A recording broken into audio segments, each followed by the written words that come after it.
நாம் சஷ்டி அன்னைக்கு முருகப்பெருமான் சூரனை வதம் செய்ததாக விழா கொண்டாடுகிறோம். கிழக்கு இந்தியாவில் பீகார், ஜார்க்கண்ட் போன்ற மாநிலங்களில் அதை சூரிய சஷ்டின்னு வழிபாடு செய்கிறாங்க. காணும் கடவுள், கண்கண்ட தெய்வம், அவரால் தான் பூமி உயிர்கோளமாக இருக்கிறது.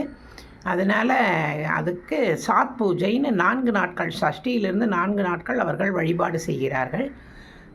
அதிகாலை எழுந்து நீராடி நீர்நிலைகளுக்கு வந்து பூக்கள், பழங்கள், இனிப்புகளை சூரிய பகவானுக்கு படைத்து நீருக்குள் இறங்கி நின்று நீரை அர்க்கியம் செய்து தங்களுக்கு நன்றி தெரிவிக்கிறார்கள். தங்கள் வீடு நன்றாக இருக்கவும், குடும்பம் நலம் பெறவும், இதுவரை செய்த நன்மைக்காக நன்றி சொல்லும் விழாவாக இதை கொண்டாடுகிறார்கள்.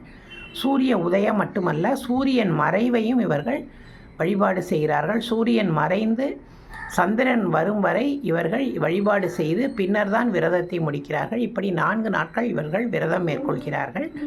இந்த பீகார், ஜார்க்கண்ட் மாநிலத்தவர்கள் தான் புலம்பெயர்ந்த தமிழர்களாக, நம்ம வடக்கன்ஸ்னு நக்கலாக சொல்கிற தமிழர்கள் சேலம், திருப்பூர் எல்லா மாவட்டங்கள்லேயும் இருக்காங்க. அந்த சேலம், திருப்பூர் மாவட்டத்தில் செயற்கையாக ஒரு பெரிய குளம் வெட்டி அதில் அவர்கள் சாத் பூஜை செய்ததாக செய்தித்தாளில் வாசித்தேன். அதே மாதிரி மெரினா கடற்கரை, திருவொற்றியூர், மணலி ஆகிய இடங்களில் இருக்கக்கூடிய கடற்கரையில் எல்லாம் வந்து அவர்கள் சாத் பூஜை செய்திருக்கிறார்கள். சூரியன்தான் காணும் கடவுள்.